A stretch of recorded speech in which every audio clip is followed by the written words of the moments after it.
कछुआ और खरगोश की दौड़ की कहानी अब एक नए मोड़ पर आ चुकी थी। दोनों ने एक एक बार दौड़ जीती थी।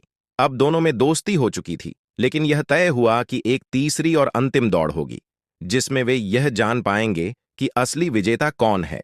दौड़ शुरू हुई।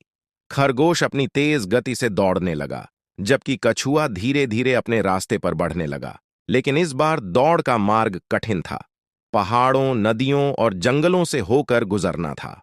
पहला मुश्किल हिस्सा एक घना जंगल था। खरगोश जल्दी जल्दी कूदकर आगे बढ़ने लगा, लेकिन पेड़ों की शाखाओं में उलझकर गिर गया। कछुआ धीरे धीरे वहां पहुंचा और खरगोश को उठाया। उसने कहा, आओ, मैं तुम्हारी मदद करता हूं। दोनों ने साथ मिलकर उस घने जंगल को पार किया। आगे एक तेज बहती नदी आई। कछुआ पानी में अच्छी तरह तैर सकता था, लेकिन खरगोश को तैरना नहीं आता था। कछुए ने कहा, चिंता मत करो, मेरी पीठ पर चढ़ जाओ। खरगोश कछुए की पीठ पर चढ़ गया और दोनों ने मिलकर नदी को पार किया। अब सामने एक ऊंचा पहाड़ था। खरगोश ने कछुए को अपनी पीठ पर बिठाया और तेजी से पहाड़ पर चढ़ने लगा।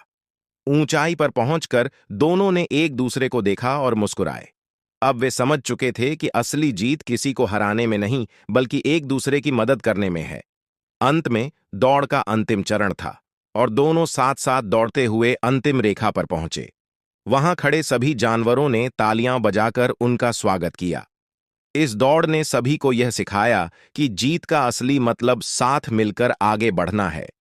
कछुआ और खरगोश दोनों विजेता बने, क्योंकि उन्होंने एक दूसरे का साथ दिया।